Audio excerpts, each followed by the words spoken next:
Hello and welcome to the Artist Focus. Today we are doing a special edition with Yaryna Shumska from Lviv, Ukraine, and it is a great pleasure to be with you here today, Yaryna. Thank you so much for taking the time. Hello, and thank you very much for inviting me. I'm very happy to have this opportunity to meet you and to talk and to be in this connection. Thank you. Yes, and just to introduce Yaryna, she was born in the Ukraine in 1989 and works in the field of performance art, painting, installation, and dance. She explores the concept of human presence that provokes changes in the primary significance of places and situations. She is interested in revealing the notion of ambiguity in her works. The main themes are connected to the environment, place, context, and memory. The memory of objects and their invisible stories. She is the organizer and co-curator of the School of Performance in the framework of the International Festival Days of Art Performance in Lviv since 2019, and she teaches in the Department of Contemporary Art Practices at Lviv National Academy of the Arts. So welcome, Yaryna. And I want to start off by asking you, what is the situation on the ground in Lviv, Ukraine today? Thank you. So, now all of us, we are living with the notion that there is one day, and each time we wake up in the morning, we know what to do in the next few hours. We have the plans for short periods for one day, but the war has changed a lot of the minds of each person here, a lot of lives that are changed.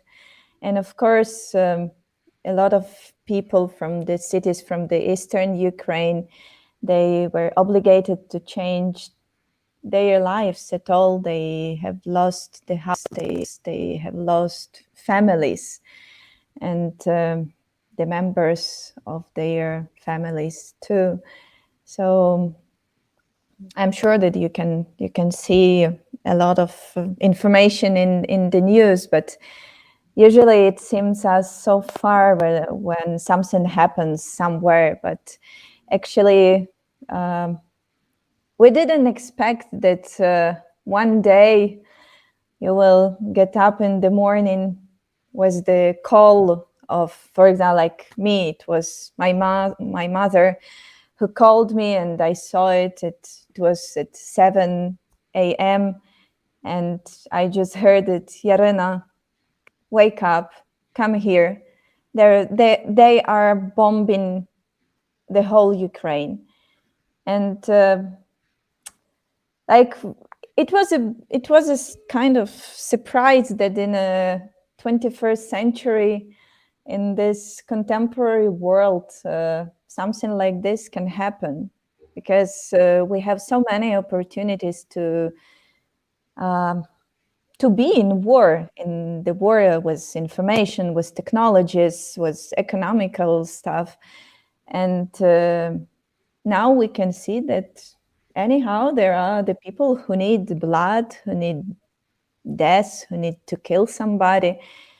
And this is a new reality, how the artists, the poets, the musicians, I'm talking about a lot of my friends who just took a gun and they went to the front to defend our country.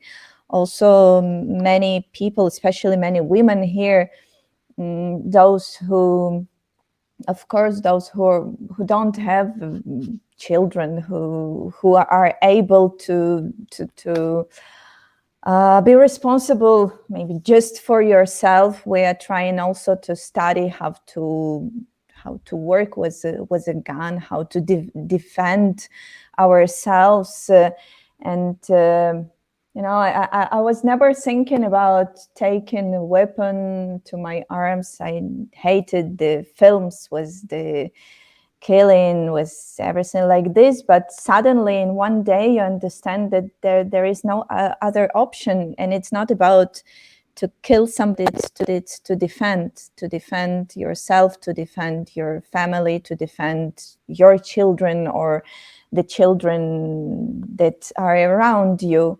And as we can see now that for these Russian troops, there is nothing sacral. So we have to be ready that unfortunately there are no rules, and they don't know and don't want to be in front the real soldiers, and they are doing these tricky things that actually become a real horror for us and for the whole world.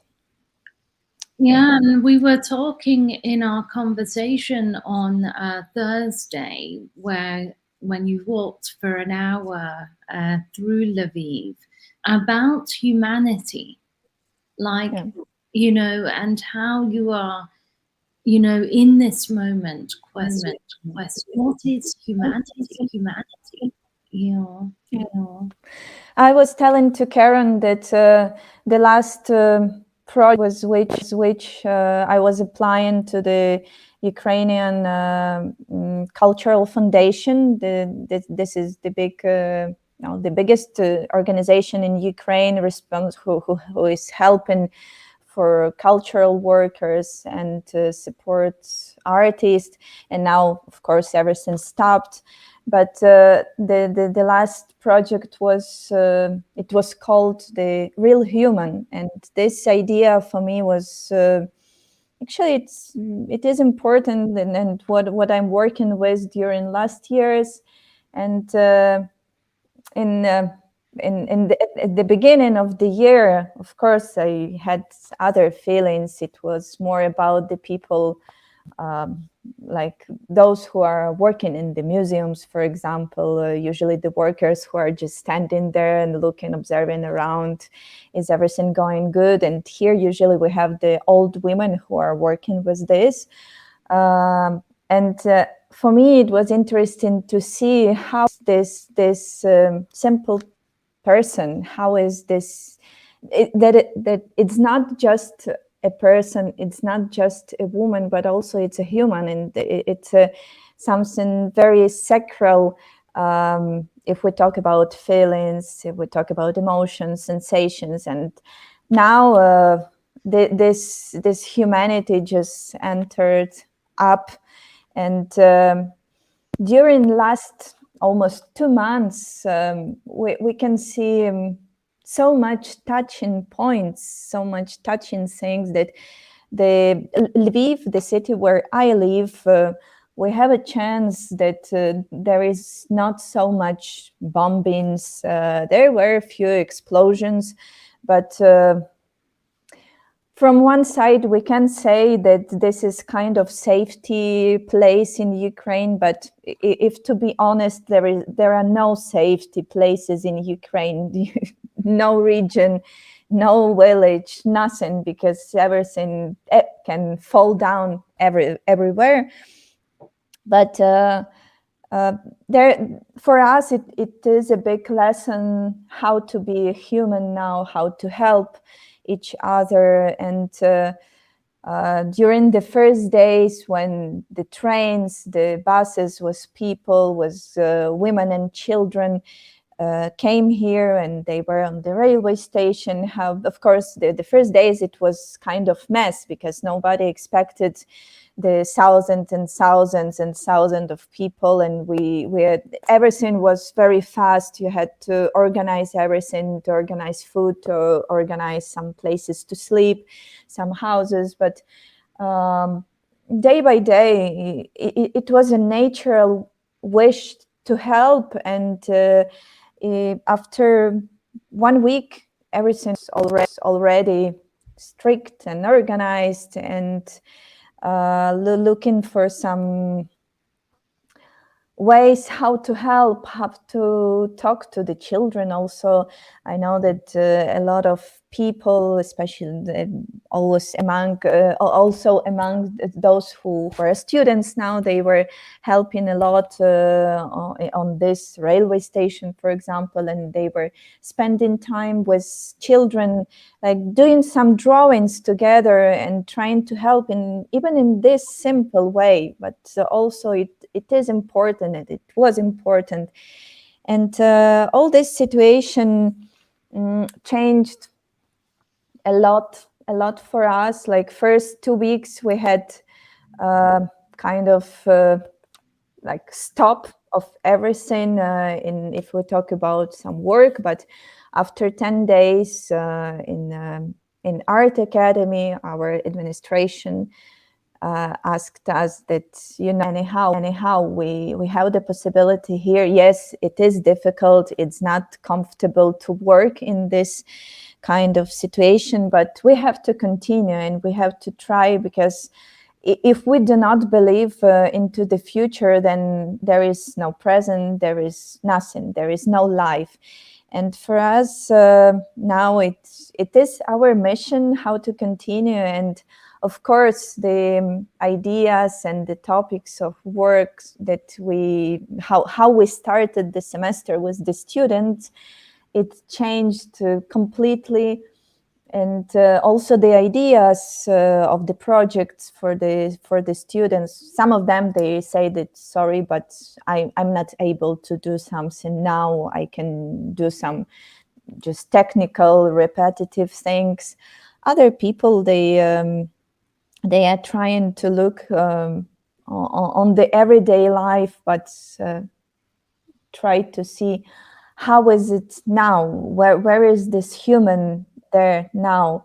And we have other feelings and other sensation of the sound, how the sirens react. For example, somebody is a real alarm, it's a sign of danger. For somebody, it's a sign that everything goes good, calm down, because I believe in our military forces, and I know that they defend me.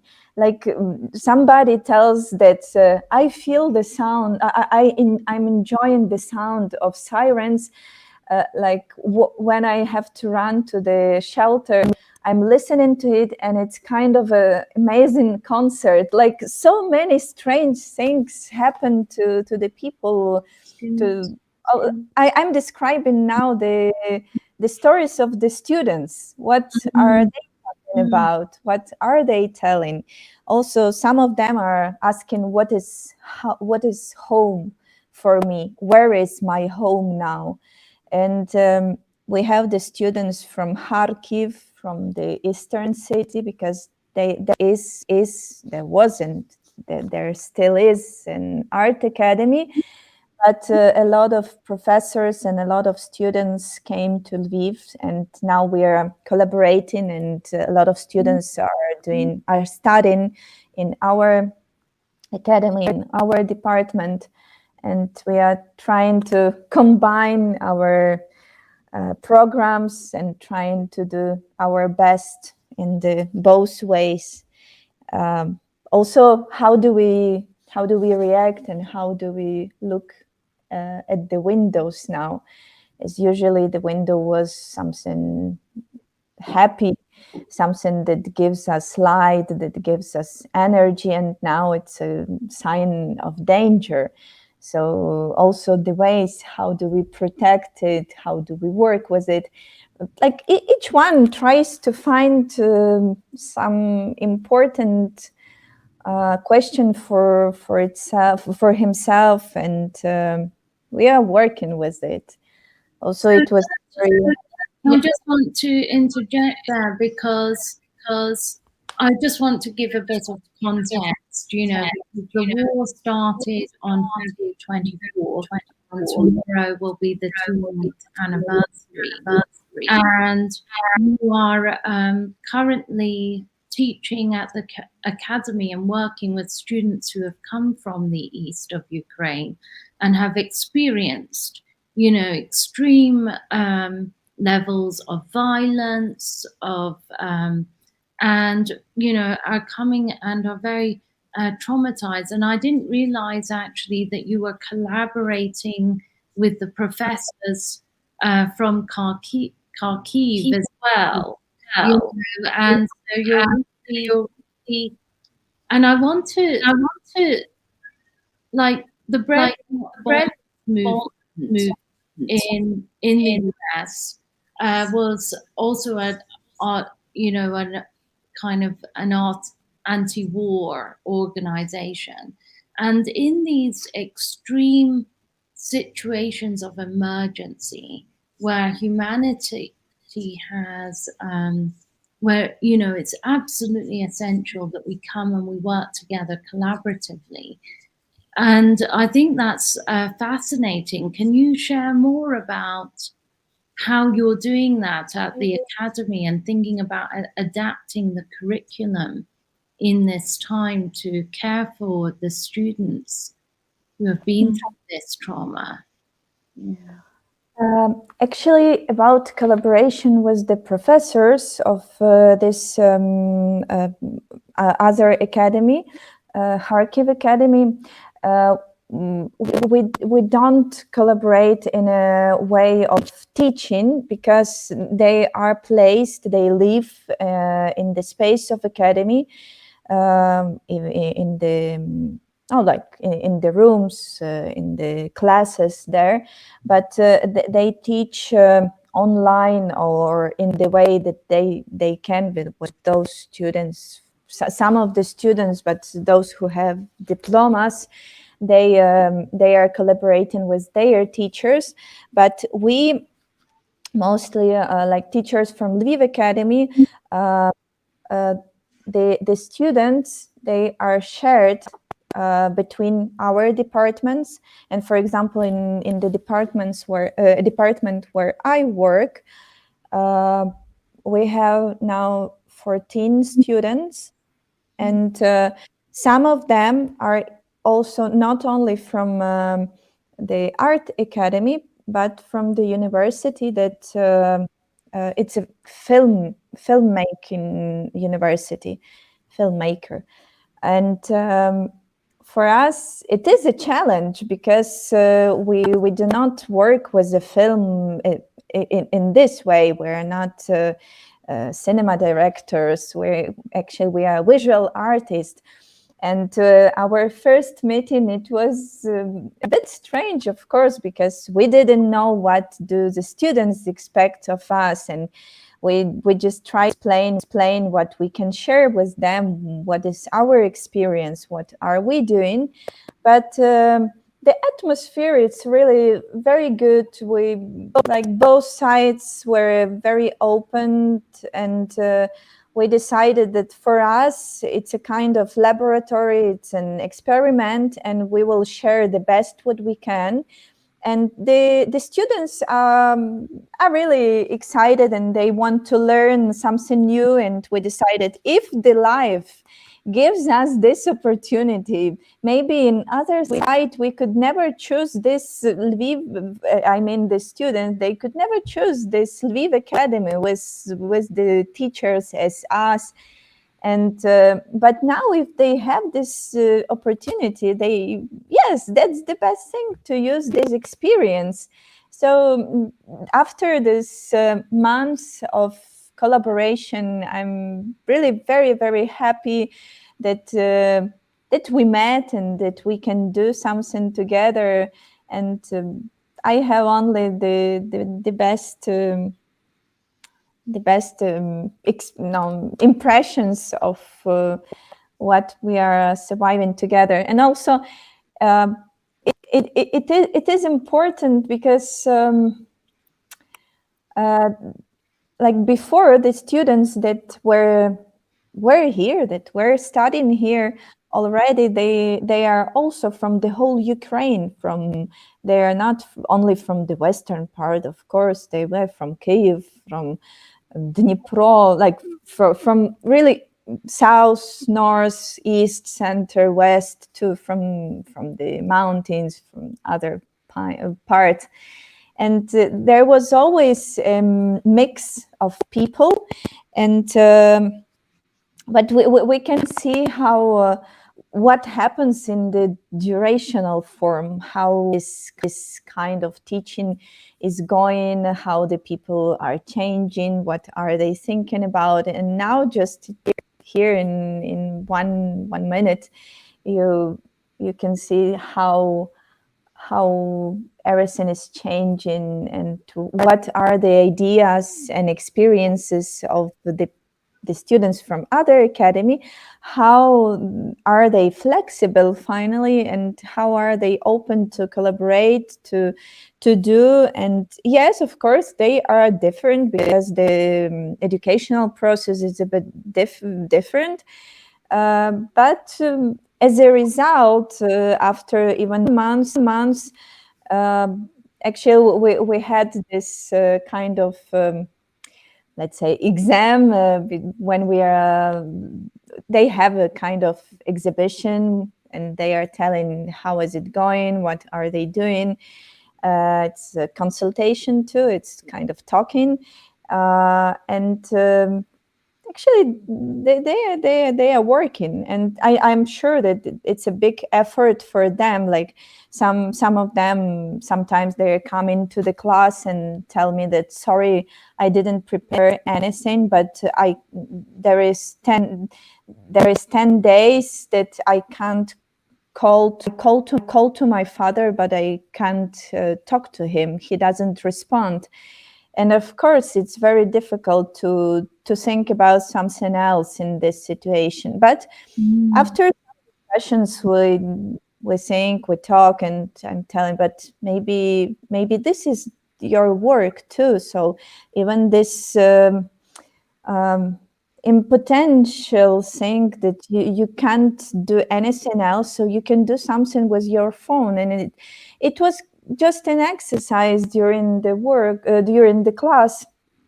But this call to her father, it was so strong as a gesture, because this few minutes, it you know, like I felt too the same pressure.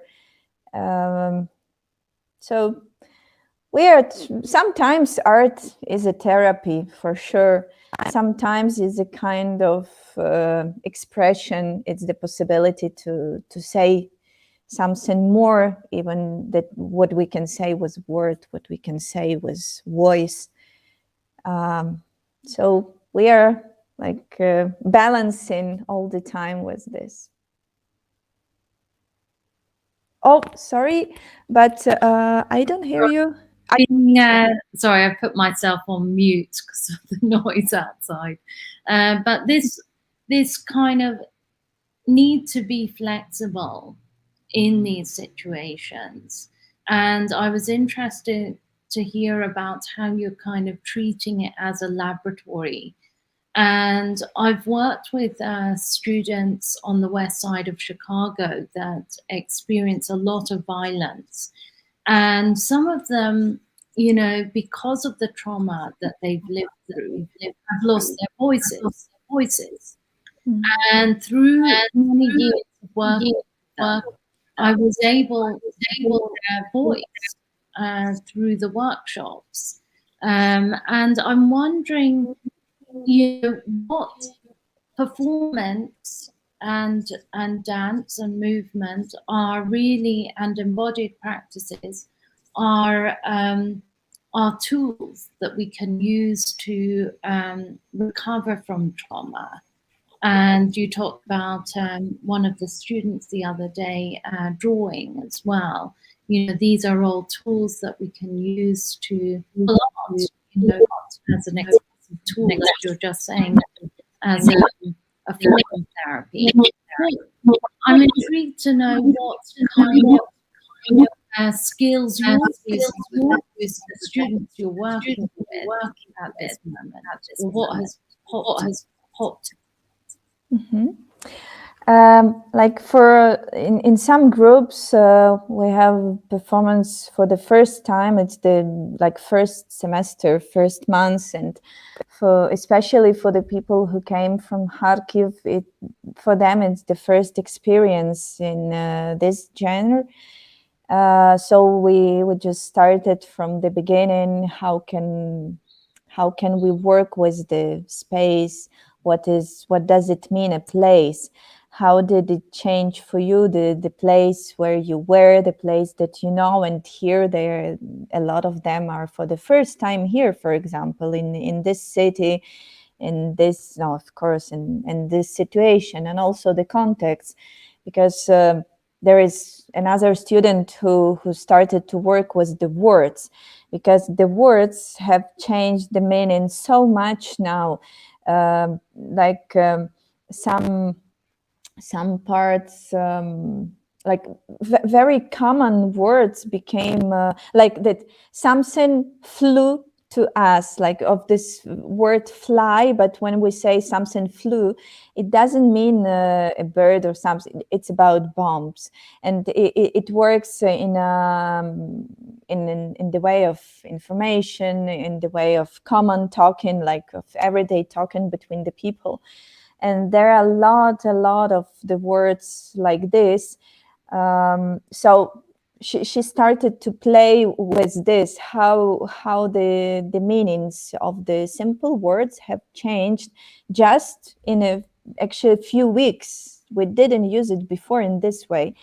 And so this it's important. And for those people who just started with performance, I usually talk to them about these important points, what are important for me too, like time and space and place. So about time, how can we work with this? Also, they are trying some individual things, some individual movements.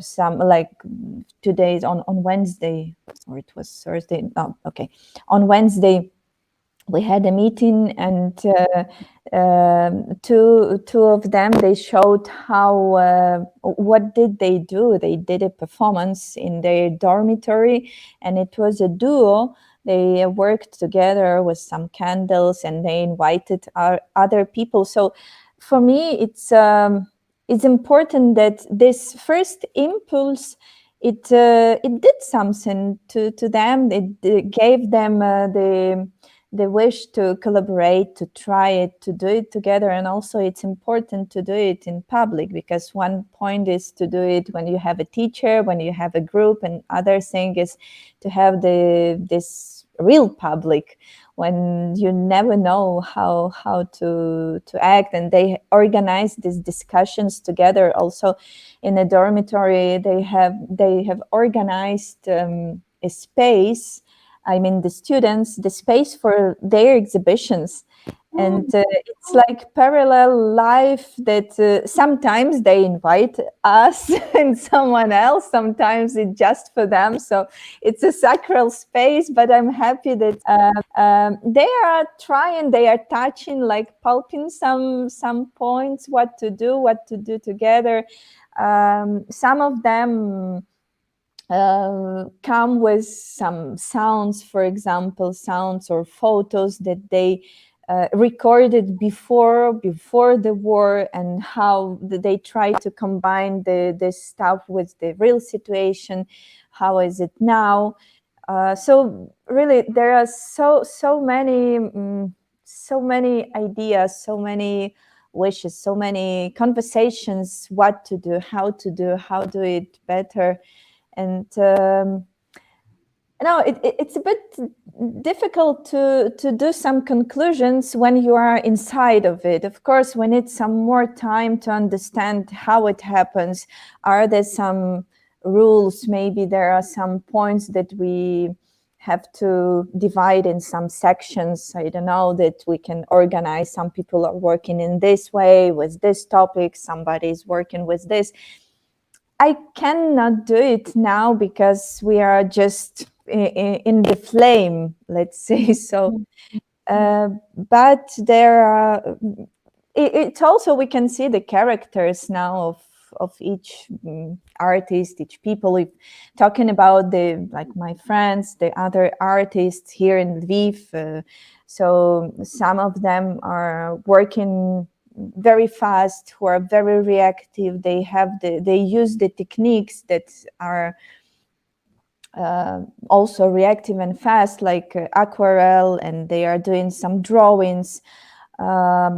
My other friend Volodymyr, he was like working more with the word, but now he came back to the icons, and because he's painting, he paints icons, and for him it's a new wave to understand now some spiritual things. And it's also it's from one side we have this war, which is terrible and that brings a lot of pain, a lot of horror, but from other side it makes us to see in this horror, to see something good. And one of my friends, which is soldier, and when I asked him, but what is the best for you, what can I tell you, how can I support you with the word, because I understand that what is making calm me here, it could be against, it could work against him if I will tell the same for him.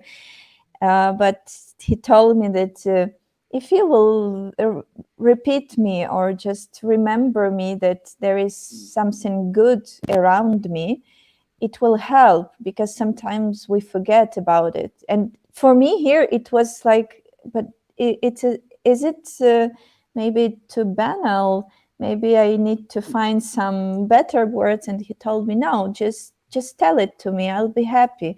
So I think now we're looking for this. And as Karen, as you said, that one of the students also, one of them, she said that I'm drawing, and for me it's kind of therapy, and for me it's the time to breathe.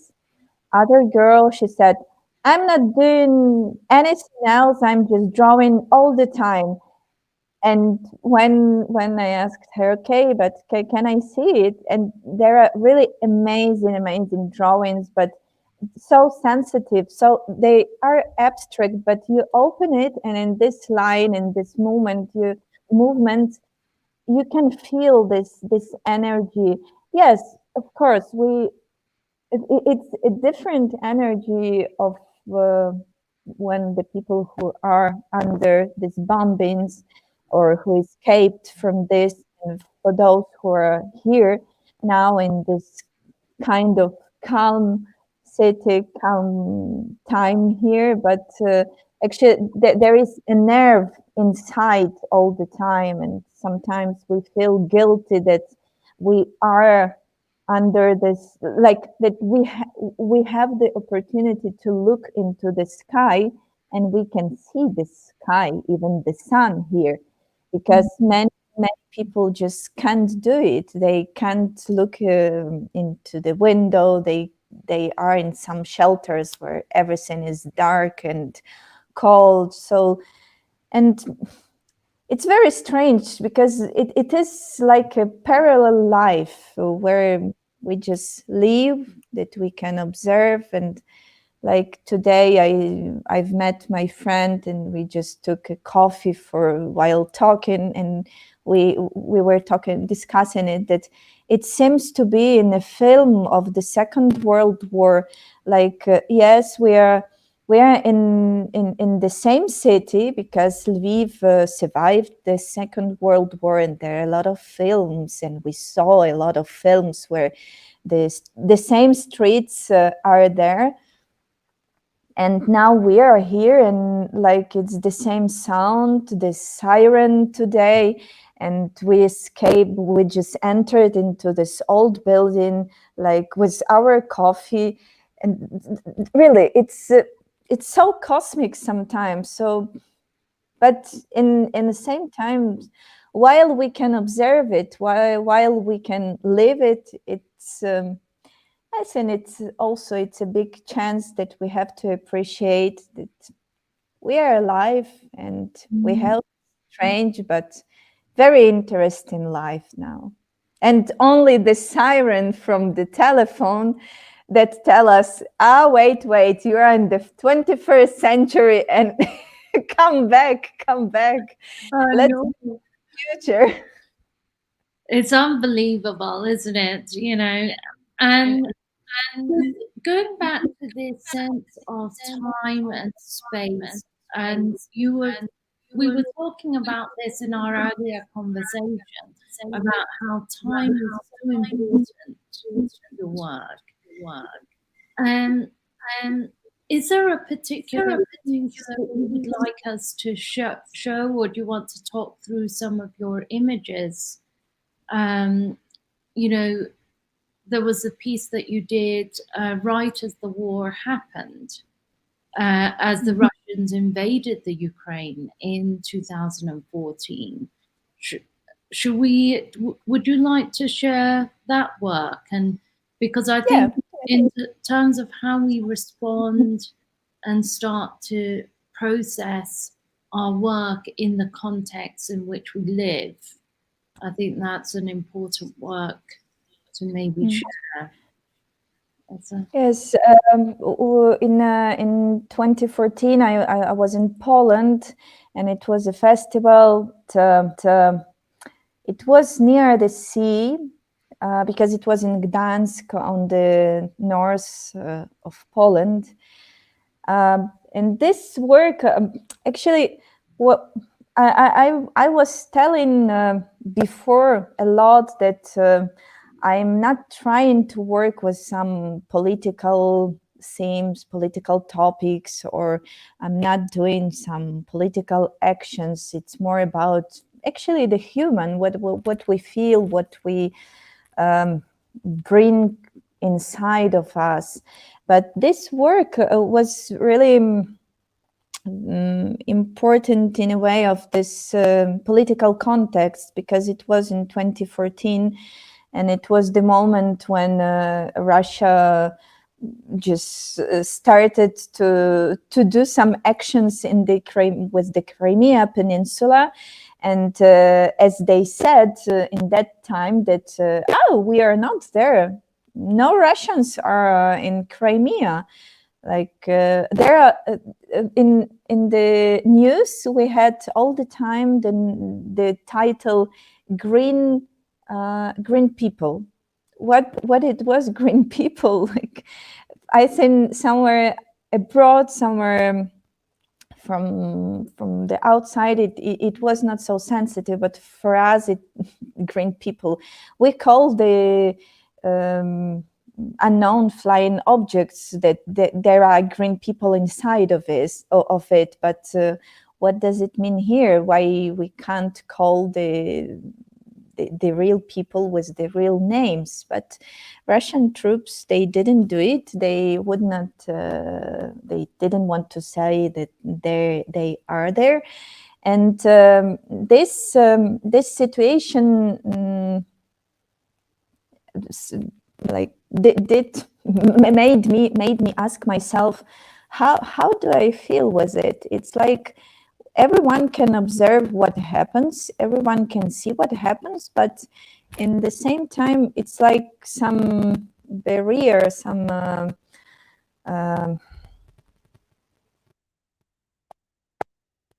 wall, something is between us. It is transparent, it is almost invisible, but it exists. And it was the feeling that all the time someone is looking at us from some perspective. And that's why also the seaside was important. Crimea, which is also near the seaside, and it was kind of the same feeling of this infinity of the landscape, but we have the people around. And this your sound is blipping in and out. I wonder if you're your earphones are plugged in properly. If you could just maybe take them out and plug them back in. Do you hear me like this? Is it better or no? There's still a little bit of background. Maybe I'll try with this way. Is it better or not? Oh yes, that's much better. Okay, I will be without headphones. Okay. Yeah. In that time, I decided to use this foil, this just very, very simple material, but which is also almost invisible, which can react on what is happening around, which can react to the wind, to the touchings, to the sand also, and maybe you could go to other photos too. So yes, this kind of path of way appeared, and while I was opening this foil,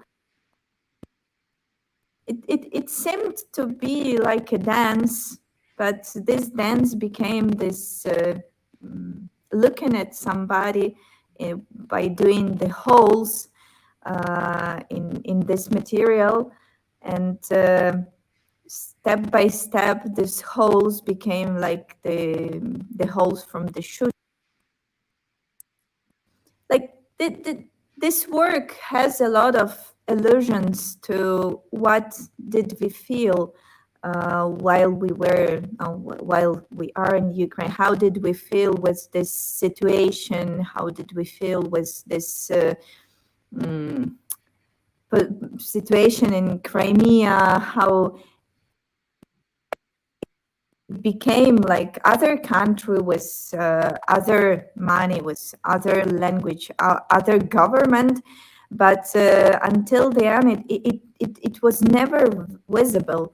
It was always with some layers between us, and for me, it was important also to other people, to the public, and as it is a material also, it's very artificial, and it became in the end as a struggle between this. It was also the question about the truth. What is the truth? Is it visible? Is it invisible? What we can see through it? Should we look at it through it? And at the end, it just became kind of island, kind of object that just entered into the water, and finally, with time, it just disappeared, and it became just a rubbish that we had to clear. Now, so I don't know. Maybe somebody has some question about this work. Yes, so it is, please type your questions for Yaryna in the chat. I also wanted, it was important for us to have this conversation with you, to really hear from, what it's like to be an artist in this time in the Ukraine. And also to ask, how can we support, as artists, as an artist community internationally? What are the things that we can do to support the artists who are in the Ukraine right now?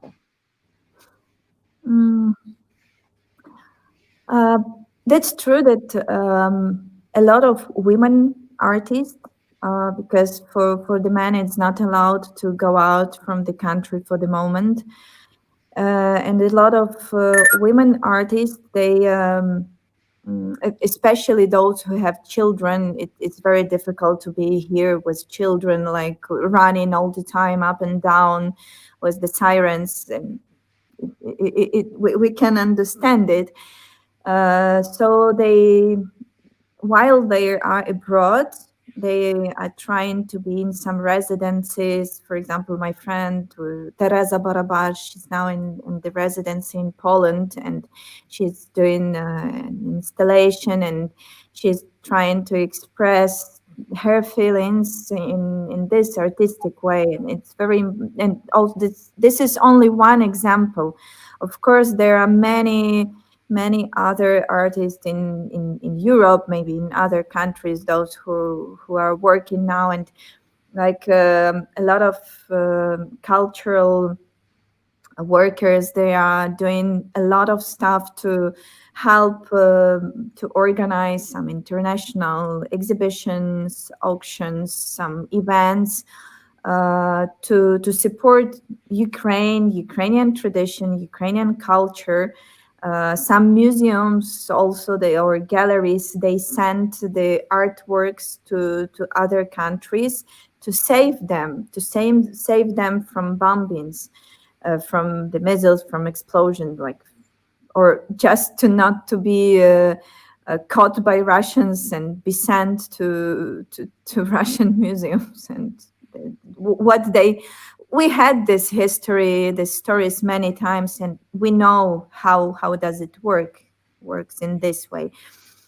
So about this help, I mean that yes, it's important now. What is the best? It's to help the people, those artists who are somewhere abroad, to help them at the place.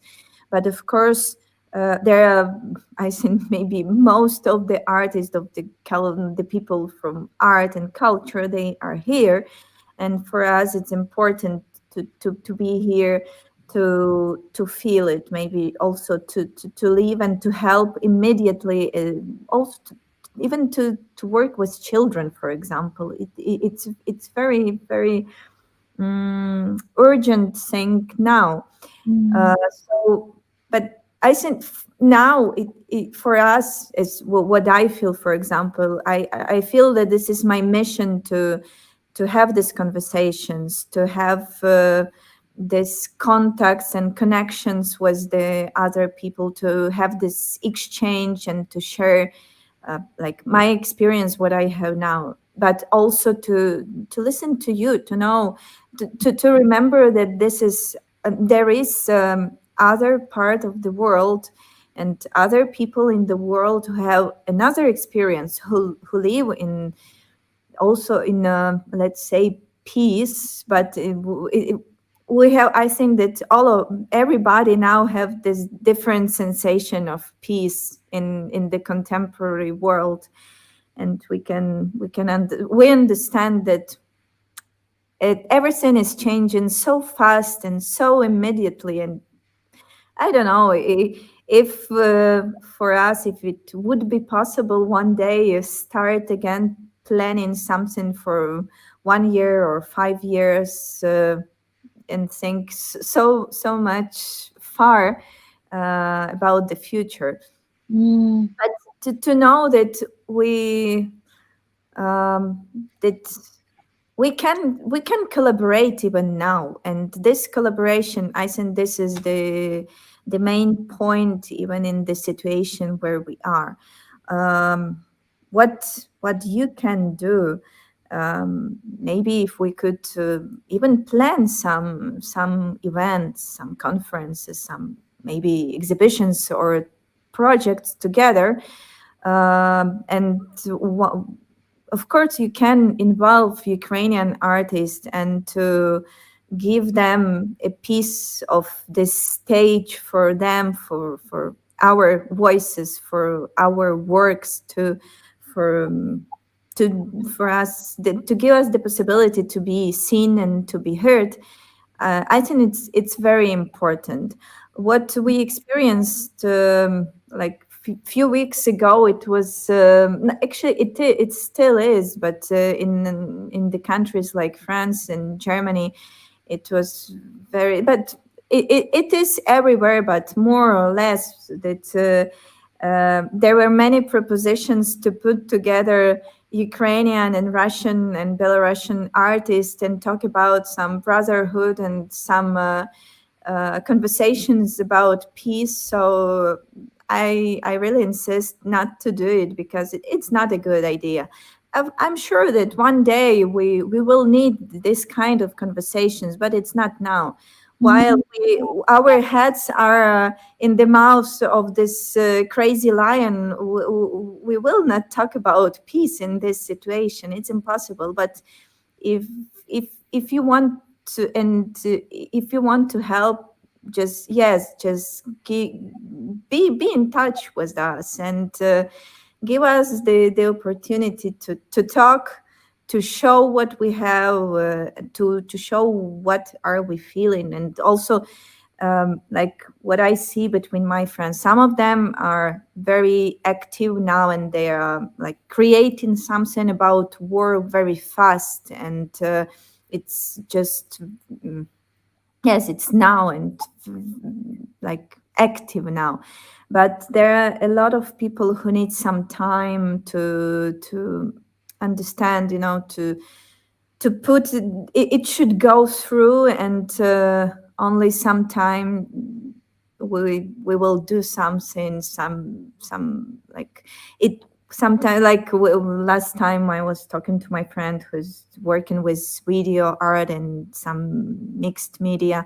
So he says, while I'm thinking to do something, next day so many points changes that it's impossible to do it immediately. Even some technical things, they are not to this reaction of few hours. You need more times, you need few days, few weeks to do something good.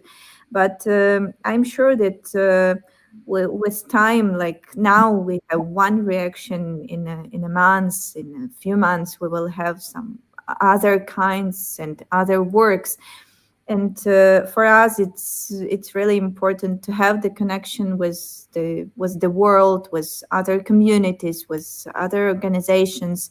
And of course, now it's more about to give us some place, but I'm sure that when it will stop, for us it would be very important to invite people here, and to collaborate here, to organize artistic life in Ukraine. And that would be next step of this collaboration, and also of this help. Yeah. And there's a wonderful comment from Jenny Klein in the chat, who says she's not sure if I can see her comment in Facebook, but yes, I can. They all come through to me, Jenny. So thank you. And she just said, it was lovely to see the performance was really beautiful. So she was talking about the photographs. And I do have to say that looking at the photographs is one thing in your work, but really, I really recommend watching the videos. We've run. Do you want to share a little bit of a video? I think the emotion, the space that you carry in time, in the moment, is something that cannot be exchanged in a photograph. But if you do have time to check out Yaryana's videos on her website, I'm going to put her website in the chat. I highly recommend doing that, because they are really powerful works and really carry this kind of, we're talking about the disruptive tension that is lived during every day right now when you're living in a war situation. And I think the Cycles video really carries that emotion. Do you want to, are there other questions for Yaryna? Please pop them in the chat. And do you want to share the TikTok prison images? Tisto. Okay, yes, we can share it. It's because it's a point that touches the Ukrainian history too, and it's for me also why performance appeared in my life, in my artistic experience, and actually for the moment it is the main practice that I do. uh, I think because of the truth of the moment and the possibility to just to express the true you have in this case, like true me. What do I feel? What do I want to tell, and how? It's always the connection with the people who are present there in the moment, and also the connection with the place. And here on the photos you can see the performance from 2015.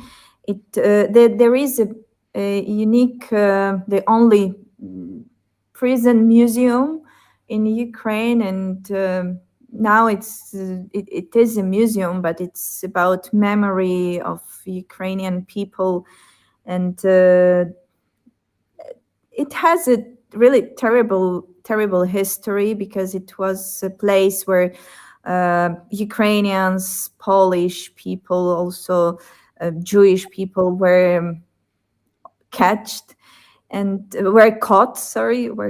And for the first time, when my friends organized an exhibition there, I told them, no, sorry, I can't do anything here, because this place has so much energy, and this difficult energy, that for me it's impossible. But next year, I went there and I saw the yard, and I thought, okay, here I feel something. It's the possibility to talk about hope, about also some kind of freedom, even in prison. And while understanding that the prisoners, they sometimes they had this opportunity to breathe a little bit in this yard, and to eat a little bit of bread in this prison. And it made me think about this action was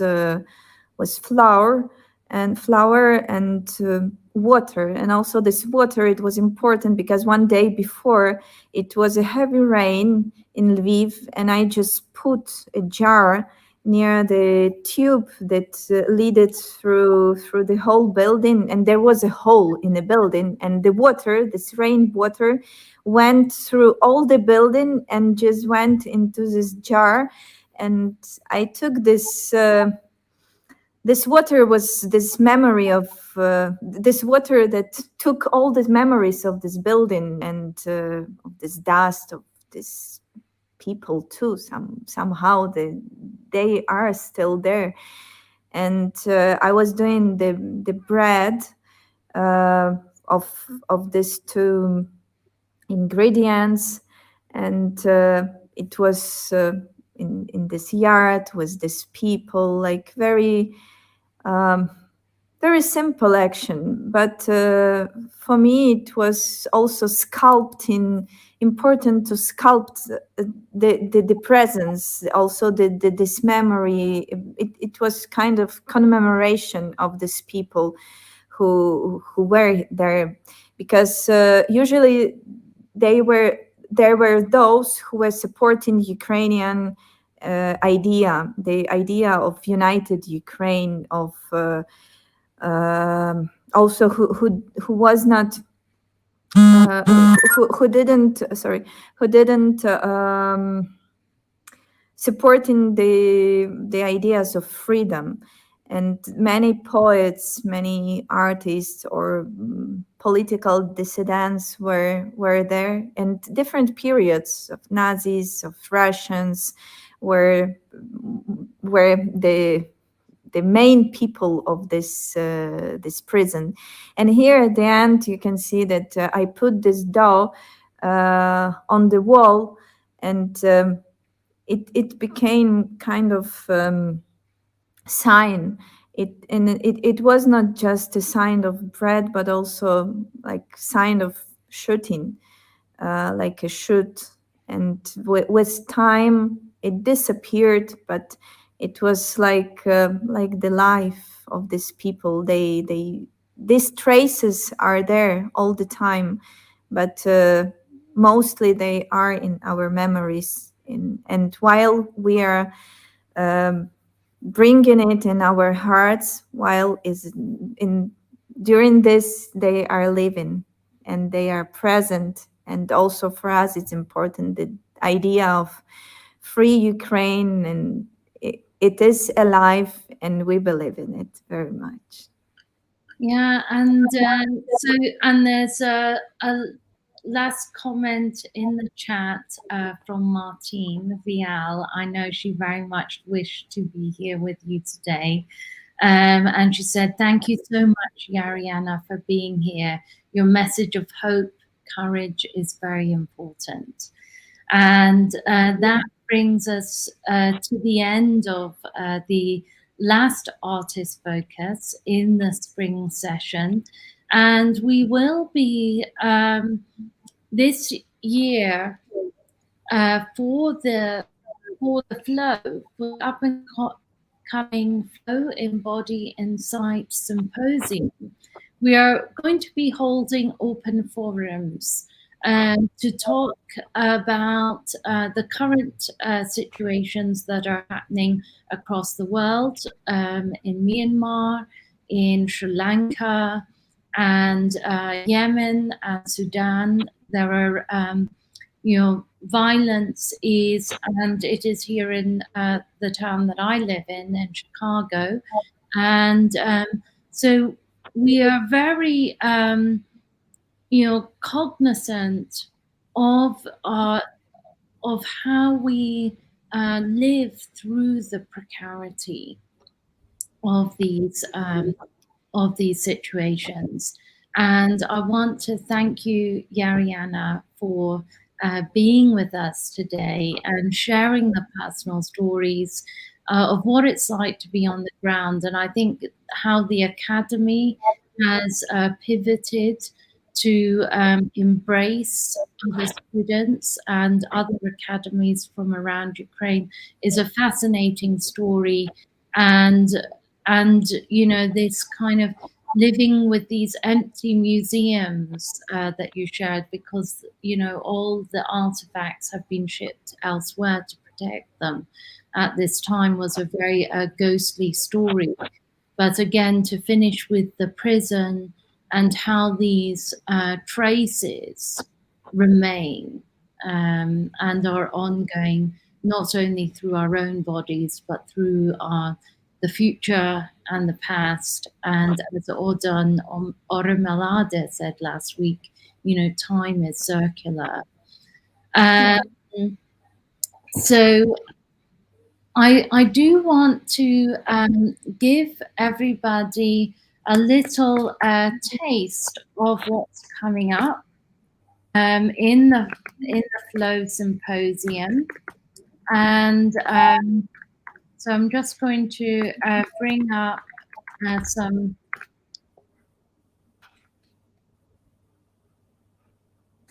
pages here. Oops.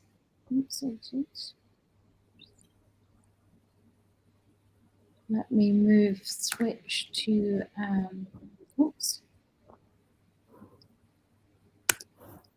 bring up the page here.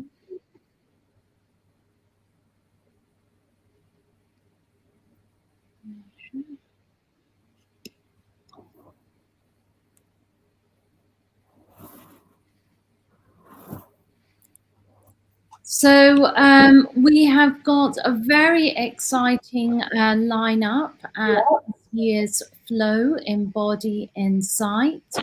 And just to kind of go through, Nieves Courier is going to be one of the workshop facilitators, which is very exciting. And as part of this year's symposium, last year we highlighted Marilyn Arsam's monograph, responding to sight.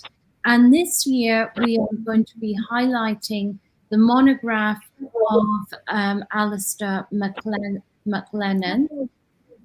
And I'm just going to go to that here.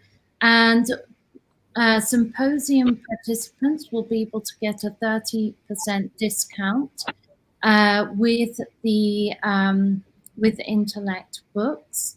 And you know, in this text, it really talks about his decades of, his lifelong practice working in Belfast, and the importance of creating civil actions. And it's really, as we expand and share our research, there's just a phenomenal group of artists who are going to be present, sharing their work, but also you will be able to participate in practice-based workshops. So it's a really exciting opportunity to engage with the community. I'm going to, that's just a little taster, but we will be going live with the website on May 1st, and people register during May for this year's symposium. So we do hope you join in, and thank you again. Thank you, Yaryna, for being with us today and sharing your messages of hope and courage. And thank you, everybody, for joining us in the chat and listening deeply. Thank you so much. Have a good day. Thank you very much. Thank you very much to everybody, to you, Karen, and to Martin for the contact. Also, I think it's very important in the moment. And I'm also very happy to see Alistair and Nieves and Merlin, because this, and Sandra Johnston, all the people that I've met once in somewhere.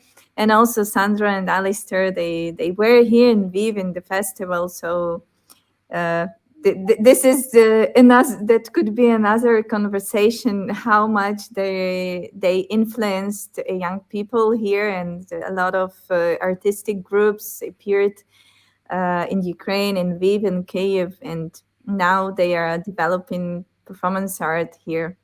So yes, everything is very, very connected, and due to the conversation like this, due to this context, we can feel that the world is united, and actually there is a lot of love and a lot of support everywhere.